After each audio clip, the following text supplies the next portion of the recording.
बोलो जयकारा बोल मेरे श्री गुरु महाराज की जय। सभी गुरुमुख प्रेमियों से सप्रेम जय सच्चिदानंद। हमारे हृदय सम्राट नैनाभिराम श्री 108 श्री परमहंस अवतार श्री पहले पातशाही गुरु महाराज जी जब से भक्ति पथ पर आगे बढ़ते हुए सत्संग उपदेश की धारा बहाने लगे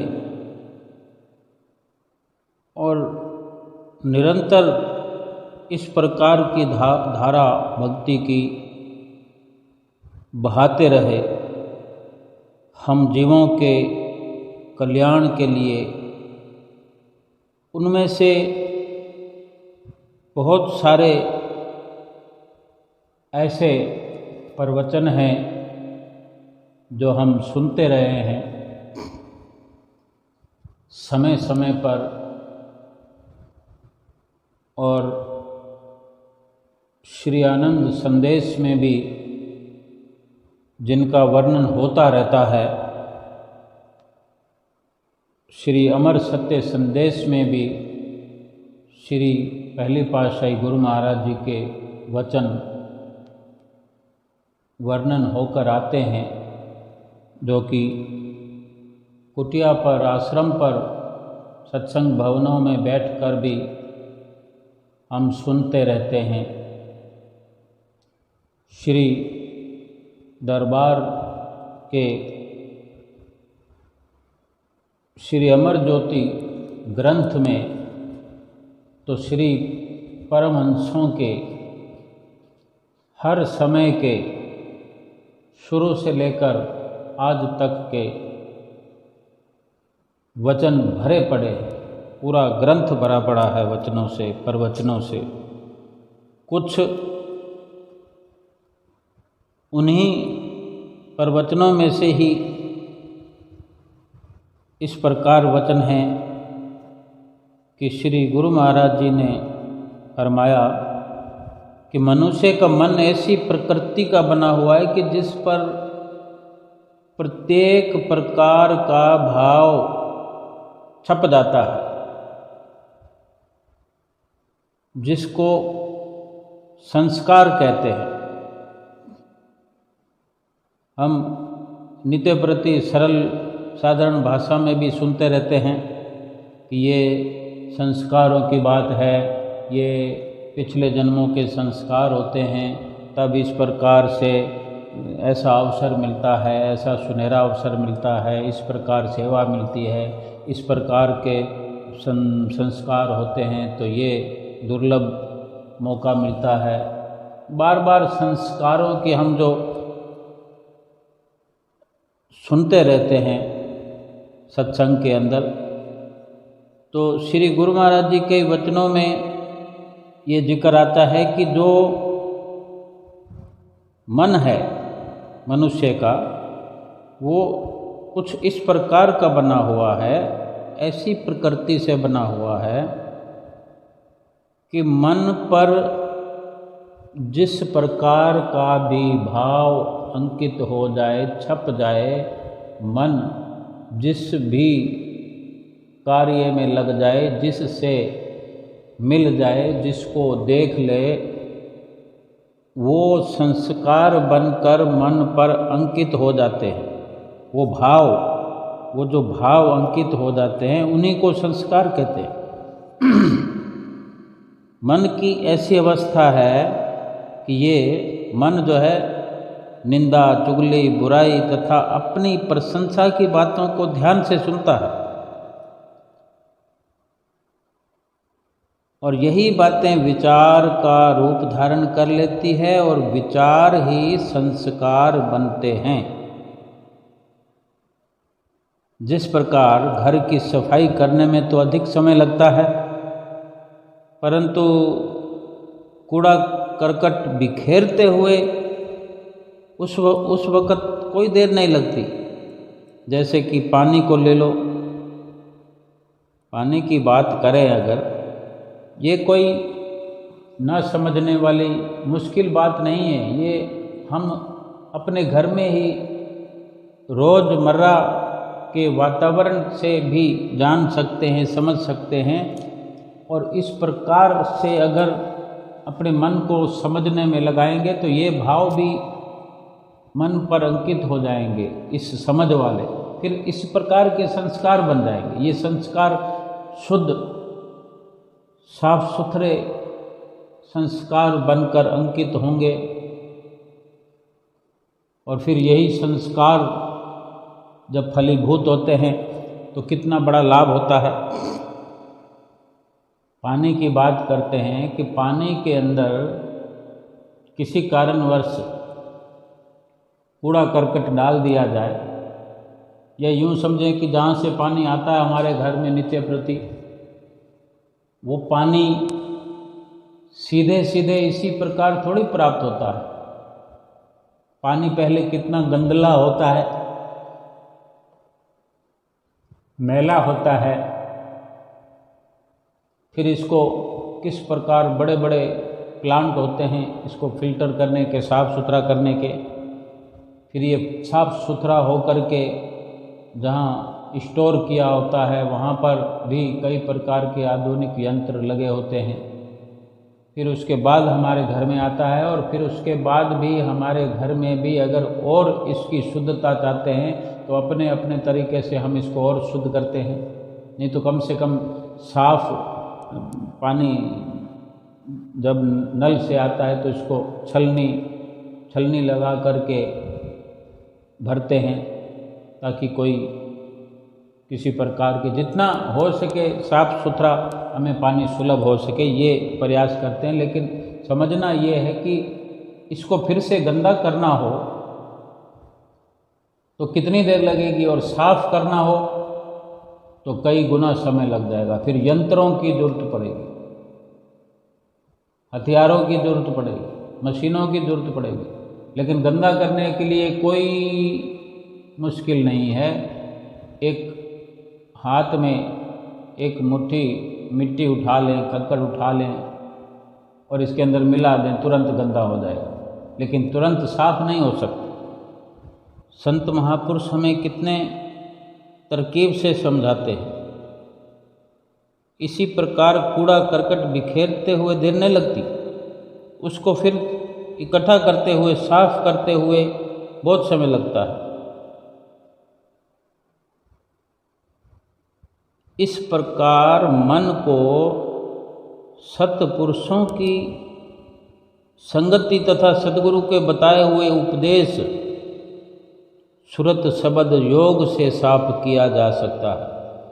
इस मन पर जो मैल चढ़ी हुई है, जो बुरे संस्कार बन गए हैं, क्योंकि मन का जो स्वभाव निंदा, चुगली, बुराई, इन सब चीज़ों को, इन बातों को, इन विचारों को जल्दी पकड़ता है। और यही भाव जब मन पर अंकित हो जाते हैं, यही फिर बुरे संस्कार बन जाते हैं।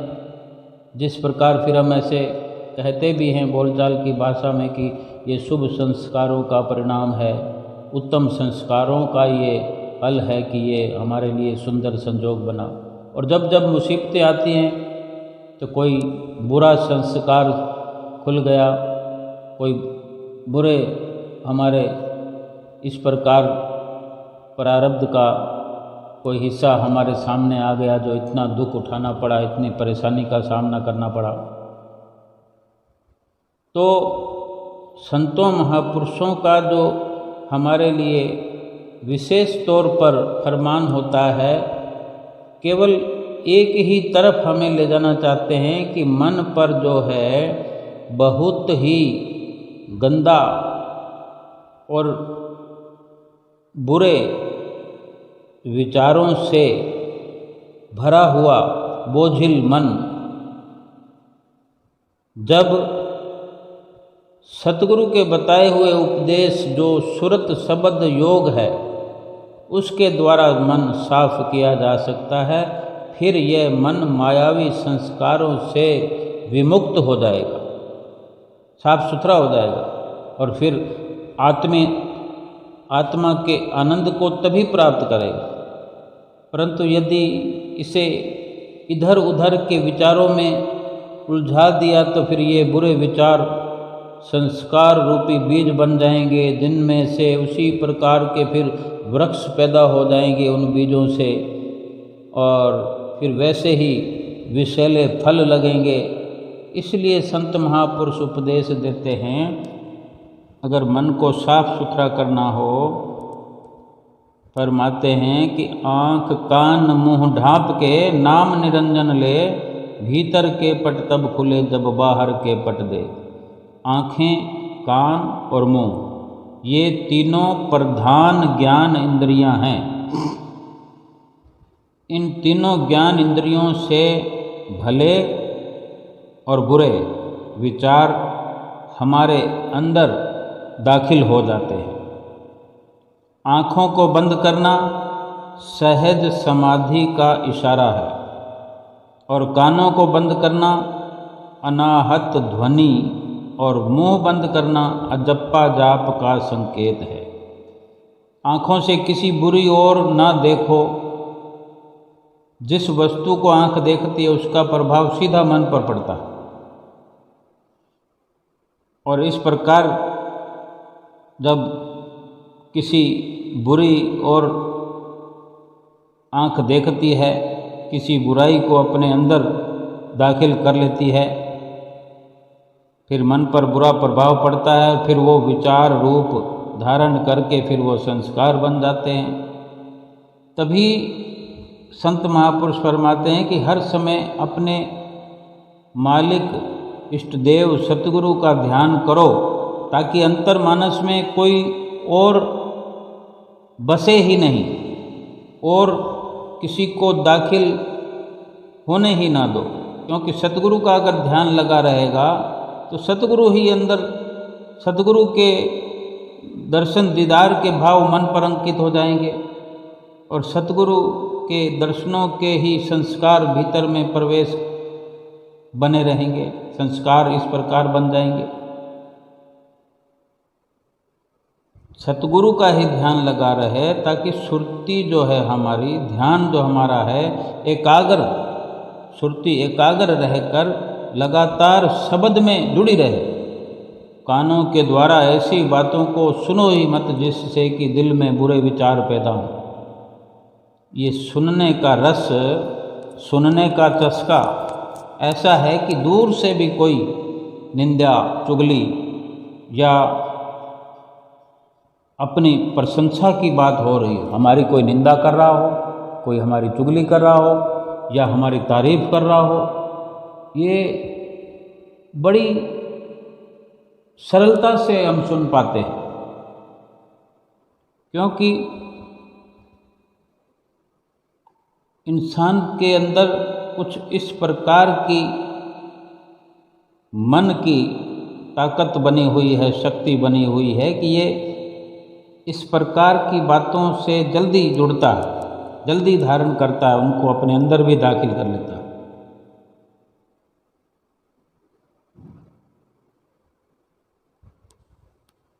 मुंह से कभी ऐसी वाणी ना निकले, एक तो किसी प्रकार की निंदा चुगली से बचना है, कुछ कहने से भी बचना है, क्योंकि ये सब विचार संस्कार बन जाते हैं। फिर इनका जो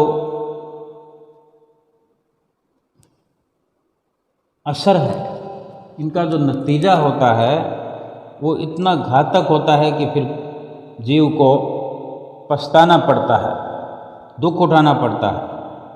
इसलिए संत महापुरुष उपदेश करते हैं कि मन को बुरे विचारों से बचाने के लिए सदा मालिक के भजन सुमरण में ही चित्त लगा के रखो, अन्यथा इन मायावी संस्कारों का परिणाम तो फिर कष्टदायक होता ही है। जैसे संस्कार बनते हैं वैसे कर्म स्वाभाविक बनेंगे ही। और यदि सुंदर लक्ष्य को पाना चाहते हैं तो हम ऐसे विचार पैदा करें जिससे श्रेष्ठ कर्म हो, और फिर श्रेष्ठ कर्म ही संस्कार बने। संत महापुरुषों की पावन संगति से शुभ विचार मिलते हैं। संतों महापुरुषों की नज़दीकी से शुभ विचार मिलते हैं। शुभ विचारों से फिर शुभ संस्कार बनते हैं। शुभ संस्कारों से मन शुद्ध होकर आत्म आनंद को प्राप्त करने में समर्थ हो जाता है। अतः संत महापुरुषों की संगत मनुष्य के शुभ संस्कारों को बनाने के लिए बहुत ही जरूरी है। ये संत महापुरुषों की नज़दीकी में बैठकर उनके सत्संग से इस प्रकार की हमारी सुंदर सोच बनती है। श्री गुरु महाराज जी ने एक बार फरमाया कि सच्चा मुरीद वो है, यानी मुरीद शिष्य को कहते हैं, सेवक को कहते हैं, उर्दू शब्द है। सच्चा मुरीद शिष्य वो है जो खुद ही को मार दे। साधारणता मनुष्य किसी न किसी को अपना गुरु किसी न किसी रूप में मानता ही। वास्तव में मुरीद नाम जो है मुर्दे का नाम है। जिस प्रकार मृतक प्राणी का शव जो मुर्दा पड़ा होता है वो किसी को कुछ नहीं कहता। मुर्दे को चाहे जल में बहा दो, आग लगा दो, आग में जला दो, चिता में जला दो, वो कुछ नहीं कहता। जिंदा मनुष्य के हाथ में होता है कि वो मुर्दे को उठाकर जहाँ मर्जी ले जाए। मुर्दा कुछ नहीं कहता। इसी प्रकार जीते जी जीवन में सेवक को चाहिए कि गुरु के सामने अपने आप को इस प्रकार मुरीद, इस तरह का मुरीद बनाए, स्वयं ऐसा मुरीद बन जाए। गुरु जो कुछ कहें उनके वचन अनुसार चले, किसी भी बात में अपनी बुद्धि अथवा चतुराई ना दिखाए, उनकी मौज में सदा प्रसन्न रहे। जब मन और मुर्शिद दोनों खड़े हों, एक तरफ तो मन की आज्ञा होती है, एक तरफ मुर्शिद यानी गुरु, एक तरफ गुरु की आज्ञा और एक मन की मौज हो, उस समय मन को छोड़कर गुरु की आज्ञा माने, सच्चा मुरीद वो है। जब इस प्रकार की अवस्था आ जाए तो वास्तव में मुरीद कहलाने का हकदार है जीव। जब तक यह अवस्था ना आए तब तक मुरीद कहला नहीं सकता। और ऐसी अवस्था पूर्ण सतगुरु की संगत तथा उनकी चरण शरण ग्रहण करके सर्वस्व उनके चरणों में समर्पित करने से आती है। केवल चरण शरण अपनाने से नहीं, जब तक समर्पित अपने आप को न किया जाएगा, जब तक अपना आपा नहीं मिटाया जाएगा, तब तक समर्पण भाव भी नहीं आता। अपनी खुदी को नहीं मिटाया जाएगा तो खुदा को नहीं पाया जा सकता। खुदी यानी अहंकार, आपा यानी अहंकार। भक्ति और अहंकार दोनों एक स्थान पर इकट्ठे नहीं ठहर सकते, इन दोनों का आपस में बैर है। जिस हृदय में भक्ति का निवास है वहाँ अहंकार का कोई काम नहीं। जिस हृदय में अहंकार ने निवास किया हुआ है, डेरा लगाया हुआ है, वहाँ से भक्ति कोसों दूर रहती है। जिसके दिल में अहंकार समाया हुआ और वो ये भी समझे कि मैं भक्ति कर रहा हूँ, तो ये तो फिर बड़ी भयंकर भूल है। भक्ति करने के लिए और मुरीद बनने के लिए सबसे पहले अपनी मान, बड़ाई, कीर्ति, यश, अपयश, अहंकार आदि सबसे दूर रहना पड़ता है, उनसे किनारा करना पड़ता है। यानी ये मन जो है ये ऐसा है कि थोड़ा सा गुण प्रवेश हो जाए हमारे भीतर तो हमारे अंदर अहंकार भर जाता है, फूल जाता है जीव, हम फूल कर कुपे हो जाते हैं।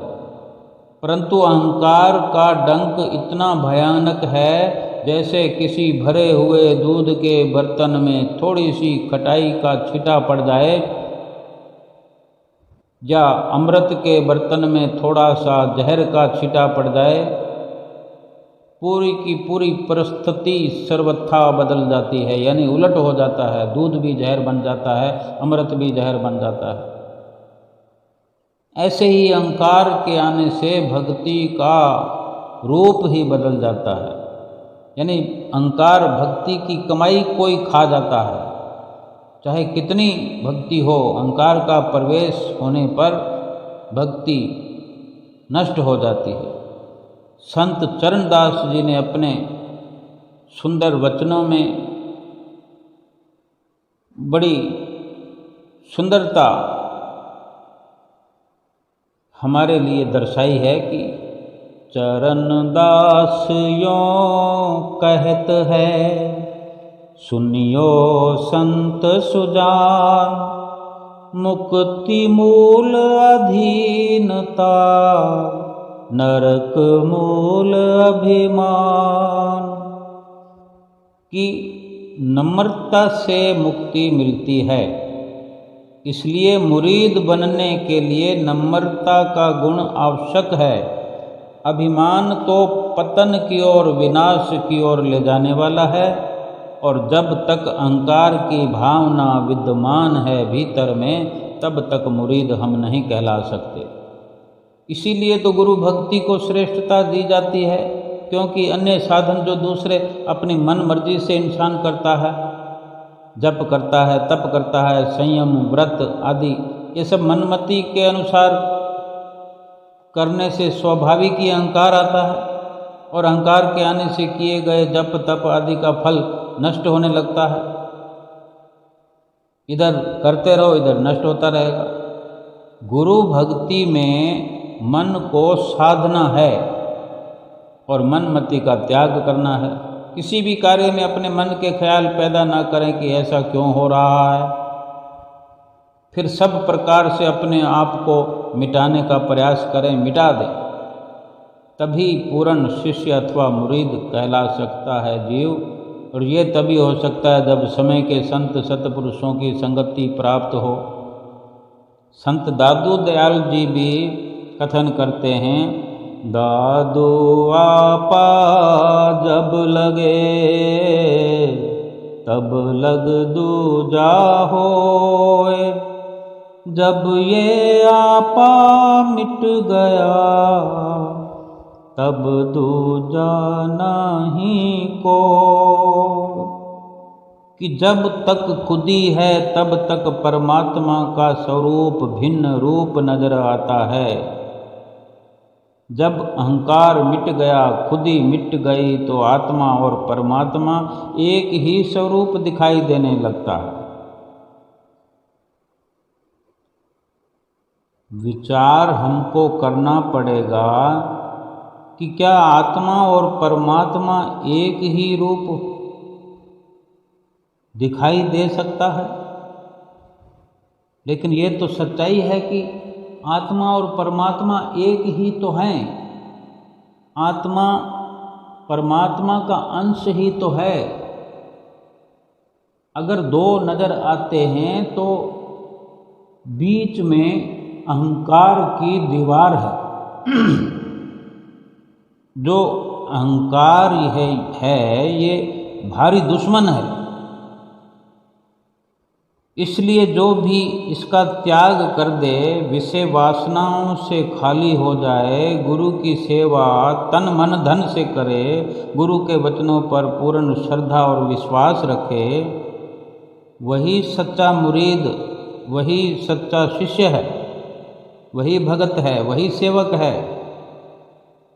और ऐसे अपनी मर्जी से चाहे महसूस कोई भी करता रहे कि मैं शिष्य हूँ, मैं भगत हूँ, मैं गुरुमुख हूँ, प्रेमी हूँ, लेकिन ये संतों महापुरुषों के उत्तम ये प्रवचन हैं जिनसे हम अपने आप को भली भांति सही या गलत समझ सकते हैं और अपनी कमियों को दूर कर सकते हैं। इसी प्रकार एक बार और वचन फरमाए कि जिज्ञासु की सुरति को साधना और अभ्यास में जिन आंतरिक मंजिलों से होकर गुजरना पड़ता है, ये बड़े ऊंचे और लाभकारी वचन हैं जो श्री गुरु महाराज जी ने फरमाया कि हमारी जो सुरति है, सुरति को साधना और अभ्यास में अंदरूनी मंजिलों से होकर गुजरना पड़ता है। मंजिलें तो ऊपर की ओर होती है, समझना पड़ेगा। अपनी सुरति को ऊपर की ओर जब मंजिलों से गुजरना पड़ता है, उनका विशद वर्णन श्री गुरु महाराज जी इस प्रकार बड़े सुंदर ढंग से किया करते थे। अजप्पा जाप, अनाहत शब्द और सहज समाधि, इनके बारे में साधक के मार्ग में आने वाली कठिनाइयों का समाधान भी आप ऐसे सरल ढंग से किया करते थे कि साधक को शीघ्र समझ आ जाती थी।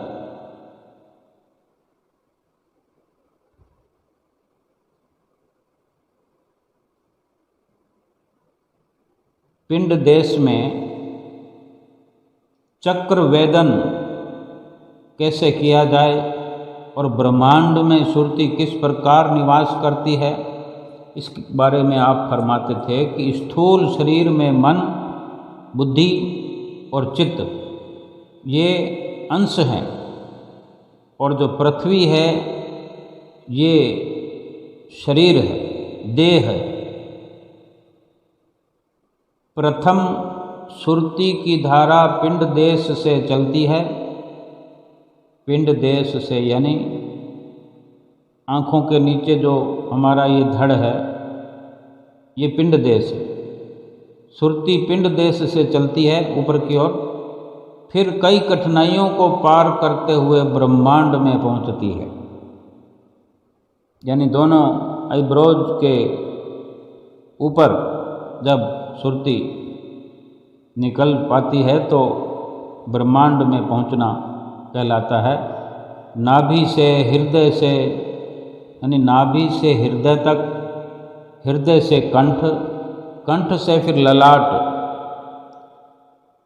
जो ये 10वां द्वार क्रॉस करते हैं, ये स्टेप बाय स्टेप कंठ से ललाट तक तो जो है माया का पसारा है, ये पिंड देश की सीमा है।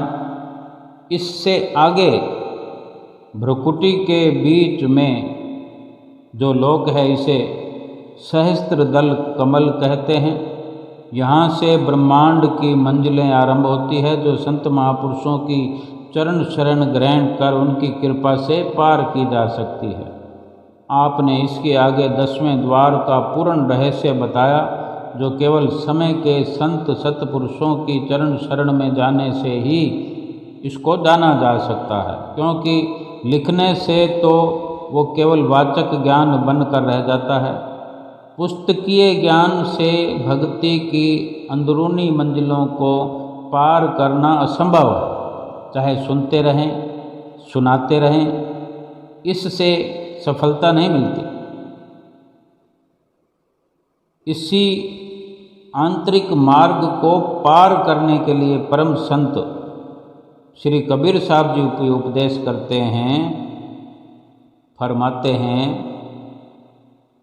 अरबन बरन अमूर्त जो कहो ताहि किन पेख, गुरु दया ते पावई सुरत निरत कर देख। यानी क्या सुंदर वचन परम संत कबीर साहब जी के हैं कि जो आत्मा अवर्णनीय है, जिसका कोई रंग रूप नहीं, उसे सतगुरु की दया से देखा जा सकता है। उनके शब्द में सुरती लगाकर देखो पूर्ण संत महापुरुषों की संगत तथा सतगुरु के ध्यान से ही जीव अंदरूनी अंदर के दृश्यों को देख सकता है।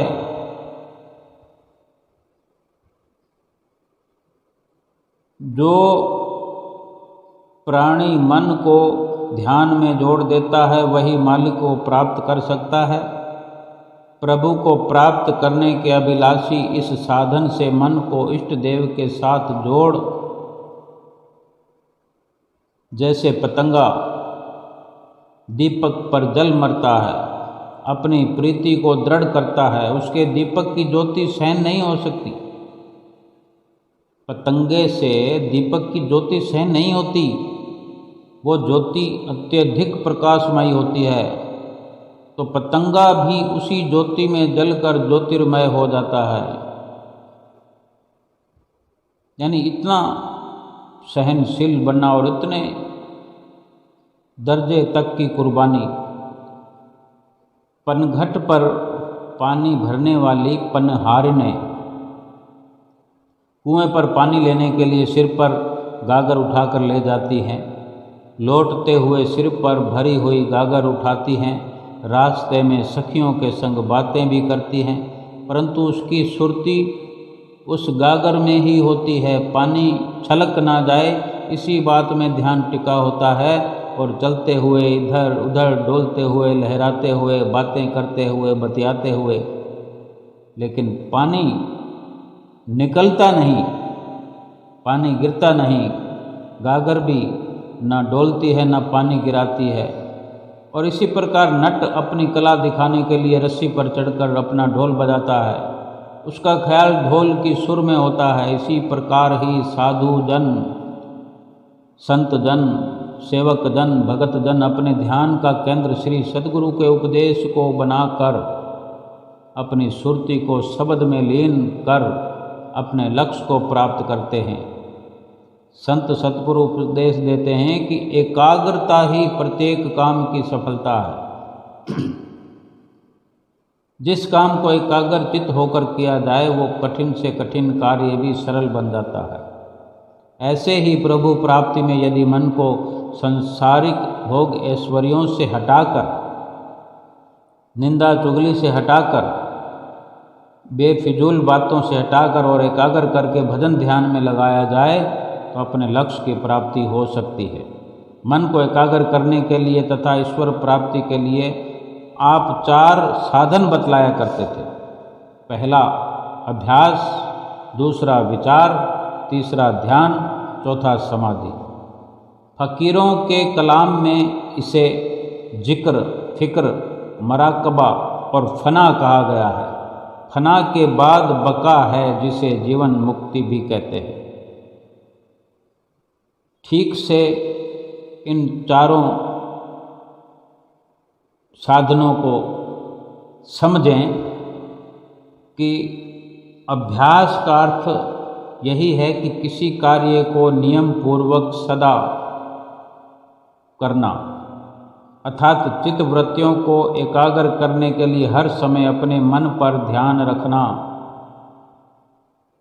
और दूसरा ये फिर विचार करते रहना कि कहीं ये चित्त वृत्तियाँ इधर उधर के ख्यालों में न चली जाए।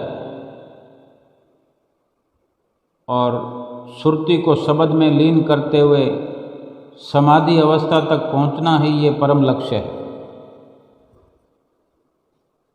अभ्यास, विचार, ध्यान और समाधि, ये पूरा जिक्र हुआ कि अभ्यास का अर्थ ये है कि किसी कार्य को नियम पूर्वक करो, ये अभ्यास कहलाता है।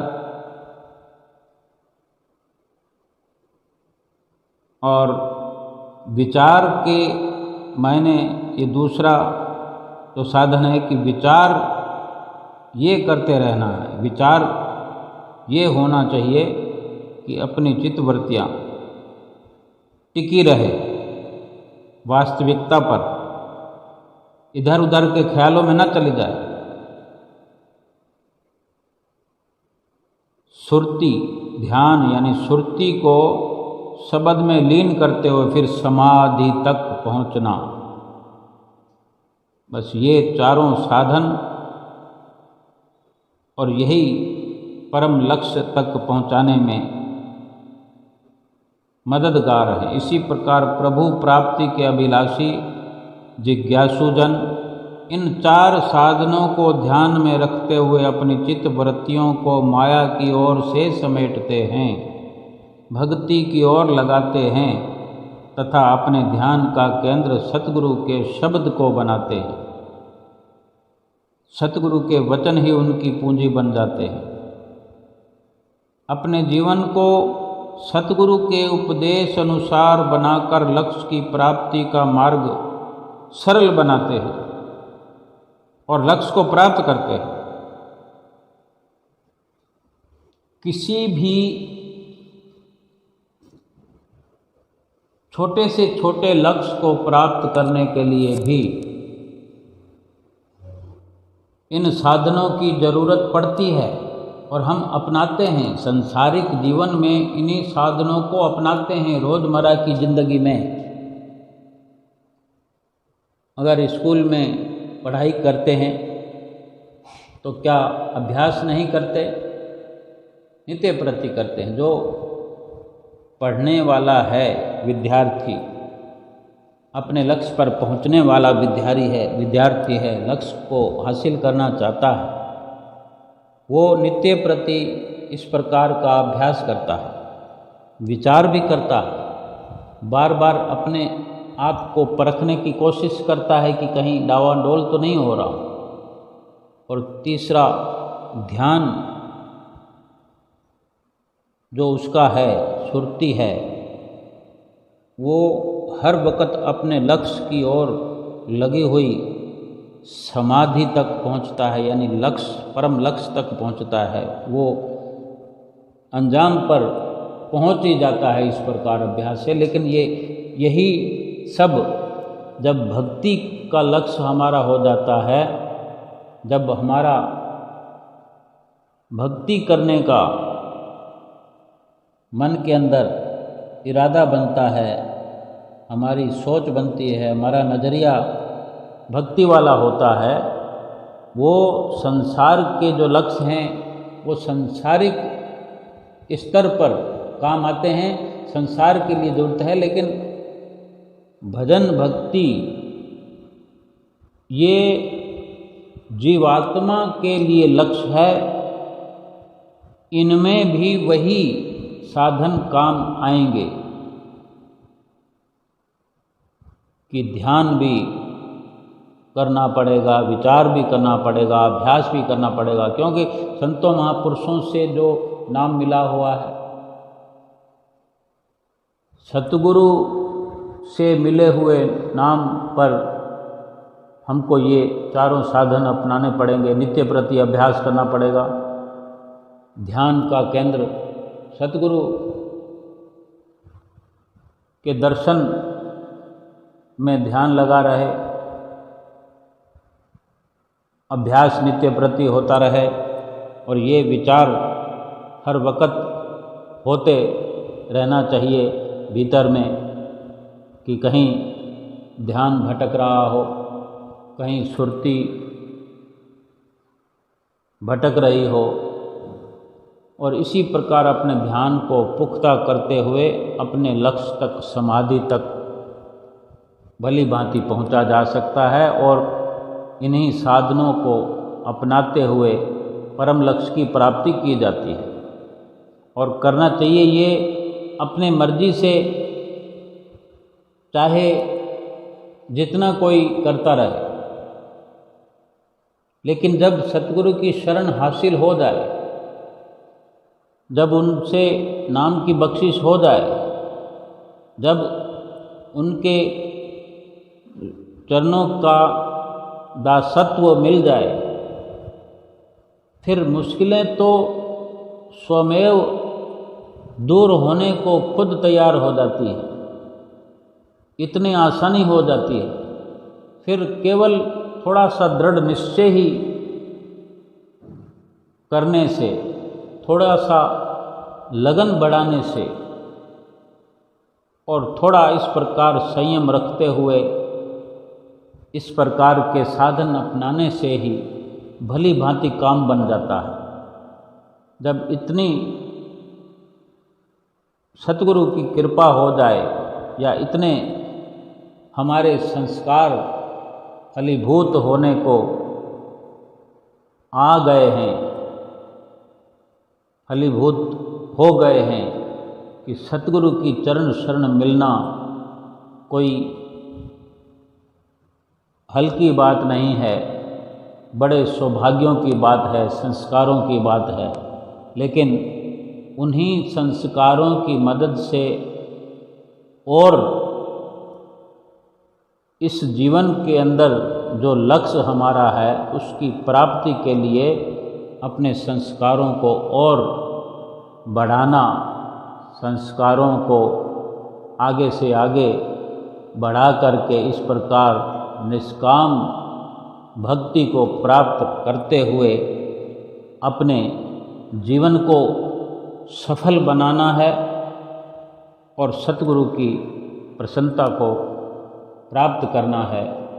यही इस जीवन के लक्ष्य की प्राप्ति है और यही जीवन की सफलता है। बोलो जयकारा बोल मेरे श्री गुरु महाराज की जय।